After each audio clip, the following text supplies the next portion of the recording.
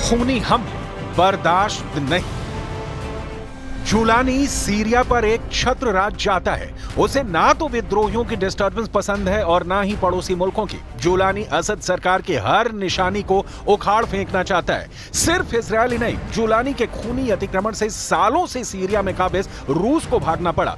रूसी सेना की सीरिया से वापसी शुरू हो चुकी है। हर गुजरते दिन के साथ सीरिया से रूस की मौजूदगी धीरे धीरे कम हो रही है। सीरिया से आए इन ताजा सैटेलाइट तस्वीरों को देखिए, जिसे institute for the study of wall यानी ISW के एक्स हैंडल से जारी किया गया है। 13 दिसंबर को सैटेलाइट कैमरे ने सीरिया में मौजूद रूस के सैन्य अड्डों की तस्वीरें ली।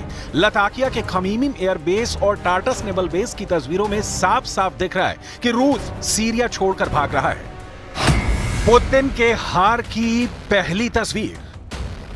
इस सैटेलाइट तस्वीर में 2 AN-124 ट्रांसपोर्ट एयरक्राफ्ट दिख रहे हैं। दोनों प्लेन्स के आसपास गाड़ियां मौजूद हैं। कार्गो का सामान लोड किया जा रहा है। विमान उड़ने की तैयारी में है। पुतिन के हार का दूसरा सबूत। सैटेलाइट तस्वीरों में दावा किया गया है कि सीरिया में मौजूद अपने अड्डे पर रूस अपने KA-52 लड़ाकू हेलीकॉप्टर को डिसमेंटल कर रहा है। इस तस्वीर में रूस की S-400 मिसाइल भी दिख रही है। S-400 को भी रूस खमीमिम बेस से दूसरी जगह ले जा रहा है, क्योंकि रूस को पता है कि अगर ये मिसाइलें यहां पर रहीं और हेलीकॉप्टर जुलानी के लड़ाकों के हाथ लग गया तो क्या हो सकता है। रूस के हार का तीसरा सबूत। लताकिया के नजदीक ही रूस का टार्टस बेस मौजूद है, जहां से रूस अपने विरोधियों को आंखें दिखाता था। इसके पीछे टार्टस बेस की भौगोलिक स्थिति है, लेकिन असद सरकार के पतन के साथ ही रूस ने यहां से भी अपने युद्धपोत और पनडुब्बी निकाल लिए। छटपटा रहा है हिजबुल्लाह। बिना पानी की मछली देखी है आपने? पहले वो पानी के लिए तड़पती है और फिर आखिरकार दम तोड़ देती है। लेबनान वाले हिजबुल्लाह के साथ भी यही हो रहा है।